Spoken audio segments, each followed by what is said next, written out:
السلام عليكم ورحمة الله وبركاته. ازيكم يا بنات؟ عاملين ايه؟ يا رب تكونوا بخير. النهارده واقفين على البوتاجاز على طول، لان مقادير اكلتنا النهارده كلها على البوتاجاز من اولها لاخرها ان شاء الله. وهي ان شاء الله مكرونه بالبشاميل بطريقه مختلفه، وان شاء الله تعجبكم وتجربوها. ويلا قبل ما نبدا الفيديو، لو لسه مشتركتيش في القناه خشي اشتركي وفعلي زر الجرس علشان يوصلك كل جديد. يلا مع بعض نبدا الوصفه بتاعتنا. طبعا اول حاجه بنعملها بنغلي ميه، ولما الميه تغلي بننزل بالمكرونه بالشكل ده لغايه بقى ما تتسلق يعني وتستوي كويس. وبرده مش عايزينها تستوي قوي، يعني تستوي نص سويه كده لانها هتكمل سواها في الفرن. والحله دي حله فاضيه معانا هنعمل فيها اللحمه. هنعصج اللحمه سوا، هنحط بس شويه زيت صغيرين. انا عصجت اللحمه في فيديوهات كتير قبل كده، فهعصجها معاكم دلوقتي يعني ايه بسرعه، يعني مش هطول عليكم عشان مده الفيديو عشان ما تزهقوش. معانا نص كيلو من اللحمه، هننزل بنص كيلو لحمه على الزيت اللي احنا حطيناه بالشكل ده، وهنقلب اللحمه كويس. اعلي بس العين عليها. هنقلب اللحمه كويس قوي لغايه ايه ما لونها يتغير، تتشوح. يعني هشوح اللحمه الاول بالشكل ده.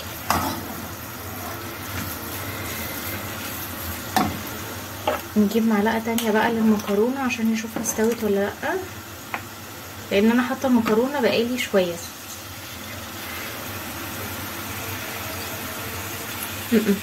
هي لسه مستوتش. انا دايما بحط طبق جنبي كده وانا بعمل الاكل عشان احط فيه المعالق اللي بستخدمها، وانت برضو دايما اعملي كده، يعني خلي حاجه جنبك حطي عليها المعالق اللي انت بتستخدميها. ما تحطيش المعالق كده على البوتاجاز ولا على الرخامه، دايما حطي طبق جنبك حطي فيه المعالق. هشوح بقى اللحمه وارجع لكم عشان ما اطولش عليكم. رجعت لكم تاني. اللحمه خلاص خدت معايا اللون اللي انا عايزاه اهو، يعني اتشوحت بالشكل ده. معايا بصلايه وسط مقطعاها يعني حتت مكعبات، هننزل بالبصل على اللحمه. الطريقه دي بتخلي طعم اللحمه حلو جدا عن انك تشوحي البصل الاول. ادي اللحمه تشويحه وبعدين حطي البصل، اديكي طعم وريحه خطيره. نقلب بقى التقليبه كده، ونيجي بقى بالتوابل بتاعتنا. رشه ملح مش كتير، رشه صغيره خالص كده. رشه فلفل اسود، رشه قرفه، انا بحب احط على اللحوم قرفه. رشه اسمها ايه، جوز الطيبه، مش كتير برضو، يعني هي بشره كده بس، بشره صغيره بالشكل ده. رشه توابل اللحمه برضو بتخلي طعم اللحمه المعصجه حلو قوي، طعمها وريحتها كمان. بس وهنقلب كل ده كده. هي كده اللحمه لسه ما خلصتش، لسه في حاجه بس صغيره هنضيفها، بس لما ايه يعني تاخد كده يعني شويه كده على النار، يعني اقل من 5 دقايق عقبال بس ما اصفي المكرونه، لان المكرونه خلاص اتعملت. هصفي المكرونه وارجع لكم تاني. رجعت لكم تاني بقى بعد ما صفيت المكرونه وشطفتها كويس. انا بعمل معاكم كل حاجه على البوتاجاز دلوقتي علشان ما اطولش عليكم مده الفيديو وتزهقوا. دلوقتي اللحمه هي يعني خدت شويه كده على النار مع البصله والتوابل بتاعتها. عايزه اقول لكم الريحه خطيره. معايا بقى قرنين فلفل اخضر ويعني شويه فلفل احمر وشويه اخضر. الفلفل بيبقى متلج كده لان انا بجيب الفلفل وبفرزه بحطه في الفريزر، يبقى اقطعه التقطيعه اللي انا عايزاها، اذا كان كده او شرايح بالطول يعني، وبشيله في الفريزر عشان ما يبصش. وقت ما بحتاج بقى زي كده بطلع منه شويه بشويه على قد الاكله اللي انا محتاجاها واستخدمه. هننزل بالفلفل بقى بالشكل ده.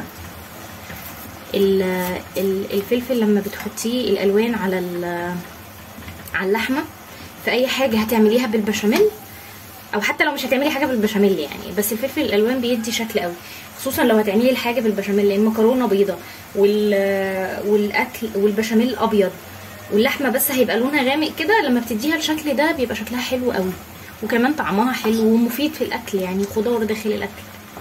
بس كده اللحمه تقلبتين كده، اللحمه خلصت معانا. هنسيبها بس ايه يعني شويه على النار كده تستوي، ونعمل مع بعض البشاميل.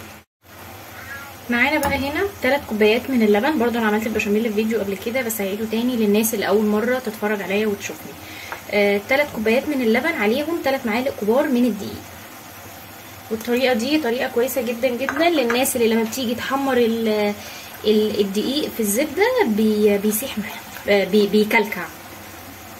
الطريقه دي حلوه وسهله وكمان صحيه، يعني انا شايفه ان هي صحيه جدا، ما بتحتاجيش زبده كتير، لان انت عشان تحمري الدقيق في الزبده محتاجه تحطي كميه يعني زبده كتير على زيت علشان ما يكلكعش منك، والا لو حطيتي كميه قليله هيكلكع يعني هيكلكع. ما حدش يقول لي لا مش هيكلكع،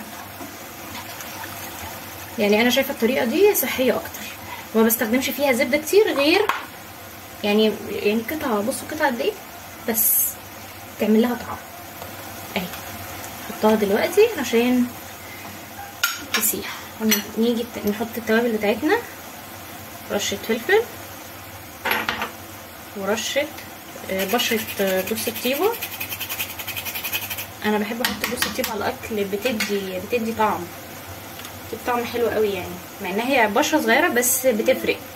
ورشه صغيره من الملح، وتقلبي بقى في اتجاه واحد كده لحد ما يوصل معاكي للقوام اللي انتي محتاجاه. هقلب بقى وارجع لكم تاني نشوف هنعمل باقي الصينيه ازاي. ورجعت لكم تاني بقى بعد ما غلي عشان اتاكد ان الدقيق استوى كويس قوي اهو.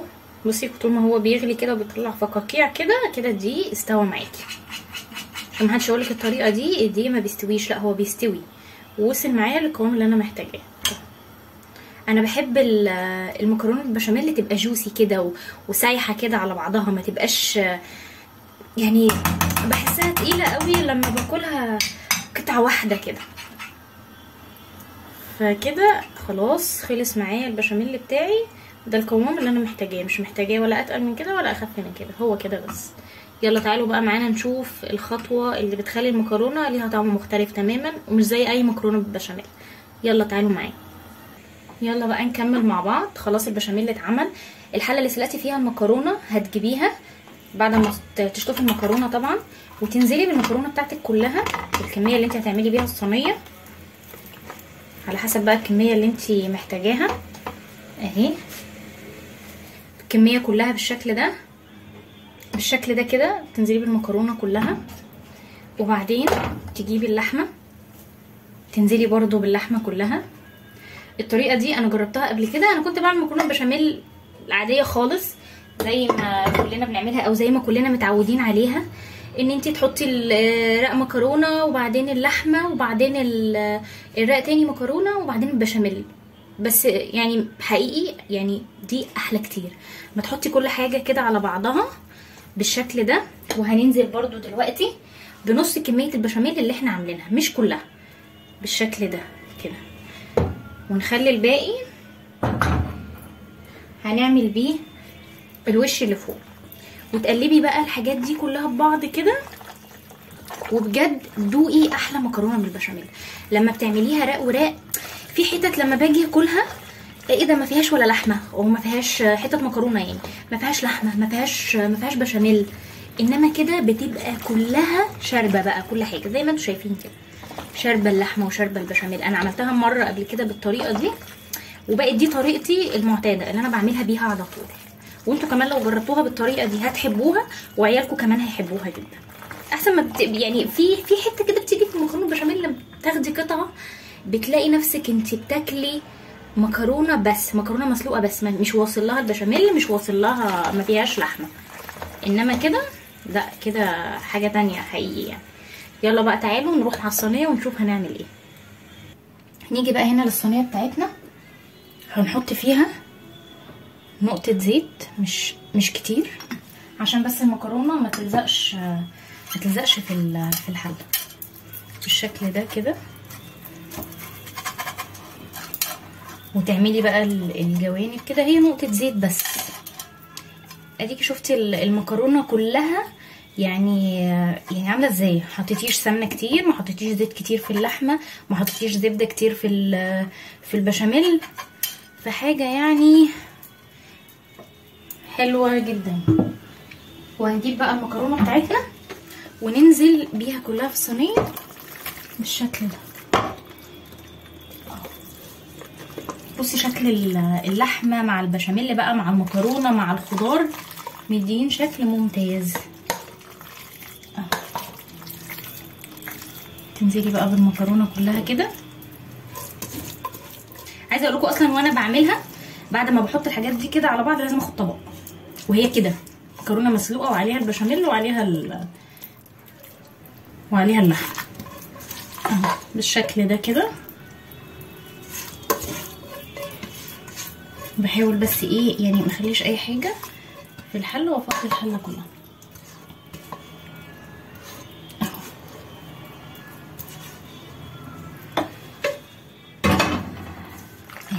شايفه شكل يعني تحسي ان المكرونه مفيش مكرونيه ما فيهاش حته، ما فيهاش لحمه وما فيهاش بشاميل. وتفرديها بقى كده بالشكل ده كده. صدقيني لو جربتيها كده يعني انا لما عملتها كده اول مره لا عجبت جوزي جدا يعني. وفي فرق كبير كمان بين كده وبين الطعم التاني. بالشكل ده كده اهو بالشكل ده كده. ده شكل الصينيه خلاص بقى بعد ما سوينا كل الجوانب بتاعتها، سويناها كلها. نيجي بقى بالجبنه الموزاريلا. انا جربت كذا نوع جبنه موزاريلا قبل كده وللاسف ما كانش بيمط، فقلت اجرب اللي هي الشلل السوري يعني. عجبتني جدا جدا وبتمط وطعمها حلو، بس خلي بالكم يعني لاي حد هيجيبها لانها حادقه. يعني انا جربتها قبل كده في الكوسه وفي الكوسه بالبشاميل وفي الجلاش لا حادقه. يعني لو انتي مش ضابطه الاكل وعامله الاكل دلع شويه هتخليلك الاكل مش.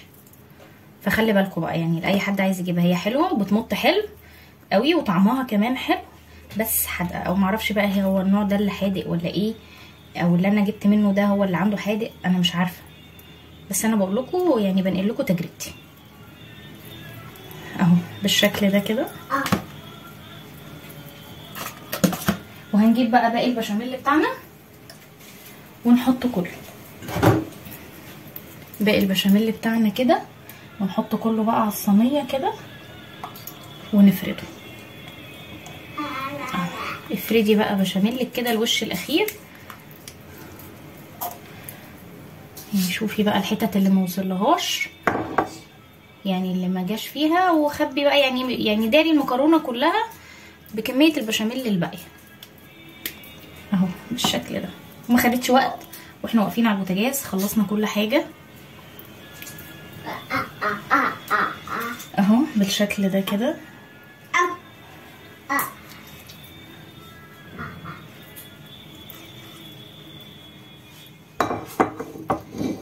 هسويها بقى وامسح الزيادات دي كده وارجع لكم تاني عشان ما اطولش عليكم.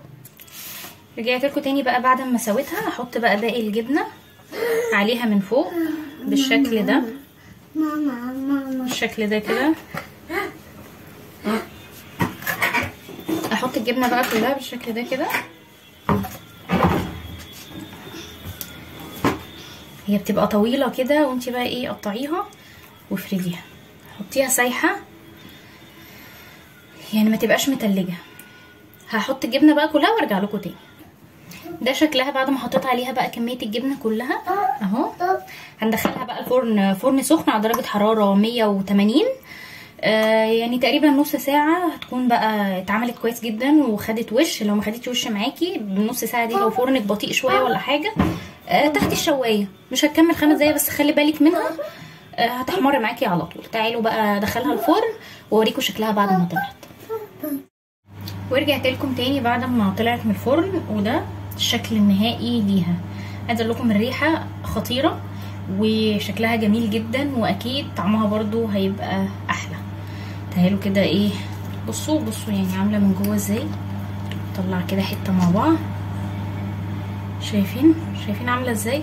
مكرونه بقى واللحمه والبشاميل كل حاجه طالعه فيها كده سوا، والطعم كمان خطير. انا مش عارفه اقطعها دلوقتي لانها زي ما انتم شايفين كده سخنه، لسه طالعه من الفرن حالا، فلو قطعتها دلوقتي هبهدلها كلها. هتهدى بس كده شويه وبعدين ايه هقطعها. يا رب تجربوها، يعني ان شاء الله باذن الله تجربوها وتعجبكم. وما تنسوش اللي يجربها يقول لي رايه في الكومنتات، واللي ما جربهاش يعني يقول لي رايه في طريقتي، يقول لي رايه في طريقتي في الكومنتات برضو، هستنى رايكم كلكم. يا رب اكله النهارده او وصفه النهارده تعجبكم، وما تنسوش تعملوا لايك للفيديو ده وسبسكرايب للقناه، وشكرا جدا. باي باي.